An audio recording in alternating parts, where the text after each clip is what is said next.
Hey guys, it's Ozzyman. Today I thought I'd make a bit of a video sharing 5 tips that I've used throughout my whole process of learning Japanese to help improve the quality and pretty much the quantity of immersion that I'm able to do in my studies. So the general kind of overarching theme of like when you're talking about the quality of immersion is you've got to balance the efficacy of the immersion, like the content that you're using to immerse in, and your actual enjoyment of that content.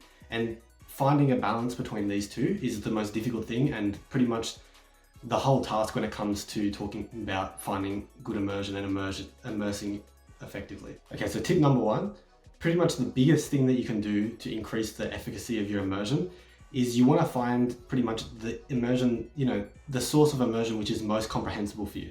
So for a beginner, that's going to be difficult because you won't understand anything at all. So you want to pretty much find the thing that you can hear, pick out the most words from. So presumably that'd be something like, one person talking on their own, kind of similar to how I'm taking this video here, but in Japanese. So you want to find the thing that is the most comprehensible for you. Because the kind of logic behind this is you find the easiest thing to understand and you're probably going to only understand, say, 60% of it, like at most. Like as a beginner, you'll understand nothing. And then you want to keep listening to that until you understand all of it. And then you find the next thing, which still isn't completely comprehensible, but like there's like a little gap in your comprehension of it. So you want to find something that you don't understand 100%, but you don't understand 0% either. Maybe like 80% will be the goal. But at the start, it's going to be pretty low. It's going to be, 0%, or like you just want to find the thing that's most comprehensible for you at that time. But when I say most comprehensible, if you're a more advanced learner, don't find something that you can understand completely. Find something, like I said just a second ago, that you can understand, say 80%, because bridging the gap between understanding 80% and 100% of one immersion source is a lot easier than going, well, I wouldn't say easier, but it takes a lot less time than going from, 30% to 100%, which, it obviously makes sense, but you want to keep doing that, going from 80 to 100. You want to keep moving yourself through so you can understand more and more difficult input, like immersion sources. Now, the second tip I have is what you want to do is you want to try and become comfortable with not understanding things. So when you listen to something, you might find it like kind of uncomfortable because you're sitting there, you don't understand much, and that becomes annoying because you're listening, you don't really know what's going on. And at the start, that's really, it's not a fun process. And then people, because of that, have the tendency to look up every single word they don't understand in something they're watching. But the problem with that is that, like I said at the start, you have to still enjoy your immersion. There's got to be a balance between the efficacy and your enjoyment of it. And the biggest way to destroy your enjoyment of it is to look up everything and pause it every 2 seconds and keep on looking things up. So what you want to do is, say you hear something multiple times in it, like one word, you think, oh, what is this word? I've heard it like 10 times, then look it up. However, if you can't go sit there and look up every single thing because it's going to just ruin the whole enjoyment of your immersion, and your it's going to make for one, the quantity is going to go down as well because you're going to be pausing it all the time, but then as well, the actual your enjoyment of it is also going to go down, resulting in you wanting to immerse less. So you need to get comfortable with not looking everything up, only looking up stuff when you've heard it multiple times, and otherwise just listen and just gradually get used to being in that kind of environment where you don't understand much, maybe only at the start 20% or something, and just get used to that feeling of understanding nothing. And eventually you'll become comfortable with it. And that's going to increase your enjoyment of your immersion so much more because you're going to be able to watch things you don't understand as much and watch them for longer times because you've become comfortable with not understanding things. And my third tip for increasing the quality of your immersion is you need to actually immerse in things you enjoy. So just because something is like I said at the start, the number one tip is you got to have comprehensible, like decently comprehensible input. Just because it's comprehensible doesn't mean that should be the thing that you immerse in if you hate it. Like if you hate immersing in something, there's no point doing it because the time you're going to be able to do it is just, it's going to be nothing because you're going to be sitting there hating it. You're not going to be concentrating because you're just going to be sitting there like, why am I doing this? I hate my life listening to this. So you need to find something as well that you actually enjoy it. So you need to somehow find that balance between how comprehensible it is and also how much you enjoy it, and find a middle ground between those two. Sometimes it is okay to sacrifice that comprehensibility to find something that's more enjoyable, to find something that you actually enjoy immersing in. even though the efficacy of it is going to go down, the amount of time you put into immersing is going to go way up. So it'll balance out in the end, and in the end, you're going to get a net positive effect on your immersion gains, pretty much. Now, the fourth tip is this is going away from the enjoyment side of it and going back into the efficacy side of it. Is there's going to be times where you just don't want to immerse, and you're going to have to force yourself to do it. I think a lot of people fall into the trap of thinking, oh no, I have to enjoy my immersion, because there is a big, thought behind you need to find immersion that you enjoy, and the whole age-up mentality of just watching things that you enjoy and living your life in Japanese. However, there's going to be a lot of times where you just don't want to immerse in anything difficult, and you would just want to be immersing in things you're comfortable listening, that you understand, say, 100% of. You need to still push yourself to be immersing multiple hours a day in things you don't fully understand, to keep pushing the boundary of your understanding and keep growing your comprehension abilities in Japanese. Now, the difficult part of this is you're probably going to get to points where you don't really know whether you're just making excuses for why you don't want to immerse, saying, oh, this isn't interesting, I hate this, it's comprehensible, yeah, but it's not enjoyable, I gotta find something else and just watch this because I enjoy it.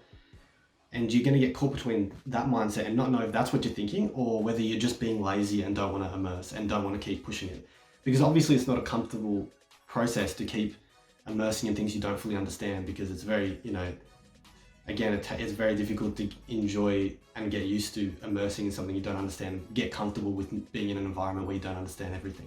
So now, if you're going to talk in what's really optimal for increasing your comprehension of Japanese, is I think you're going to want to aim for almost 60-70% efficacy and 30% enjoyment. So still you want to be prioritizing the efficacy of your immersion, but also don't forget about the enjoyment. And I feel like people have a real tendency, from what I've seen on Twitter and all that, YouTube, and seeing other people in the kind of immersion learning community, is people have got such a tendency to go 100% for one side or the other. They're either all in for enjoyment and they'll add 5 Anki cards a day, or 2 Anki cards a day, or maybe none, and just immerse in things they've understood for the last 2 years, and then essentially get nowhere with improving their abilities from there. And then you'll get some people who just fucking hate their lives, and they just sit there doing 70 cards a day on Anki and immersing in things that they hate, but they're trying to push themselves. But either one of those is so flawed still in their approach. If you're pushing yourself like crazy, doing something you don't enjoy, you're not going to be in a state of mind where you're learning. You've got to be enjoying yourself to learn, is the thing. You can't just hate it and just sit there and, grind through immersion. Yeah, you can grind through and make a bunch of Anki cards, but you can't grind through immersion. You have to enjoy it to a certain degree. Maybe it doesn't have to be, wonderful, the best thing ever, but you still have to have, some sort of enjoyment of it for it to be effective. And then for the people that are just immersing in things they enjoy, well, where's the challenge? Where are you pushing the boundaries and keep, trying to push your comprehension out and grow your comprehension of Japanese? It's just going to stay the same and you're going to get nowhere. So maybe you understand, 50% of fucking anime, but you're never going to go and sit down in a university lecture and understand 100%. You'll just never get to that level. Maybe you don't want to, and that's all right. But if you're someone like me who's trying to get as close to native level of output and in comprehension as possible, then you need to be pushing the limits and trying to get better and better. Even if you're not aiming for those upper levels of Japanese, even if you just want to get to decent fluency to the point where you can work and live in Japanese, you still need to be pushing, because a lot of people underestimate how good you need to be in Japanese to work in Japan, at a decent level where you're not everyone's feeling bad for you and trying to help you out and treat you like you've got something wrong with you. So all I'm trying to say by this is you need to find the balance between pushing yourself, because you have to push yourself to immerse in more difficult content over time, and you still need to enjoy it. You can't be one or the other. You need to find that middle ground. For me, maybe it'll be different for everyone, but for me personally, it was about 70-30. So 70% of, I wanted to get 70% efficacy and 30% enjoyability from it. You know what I mean?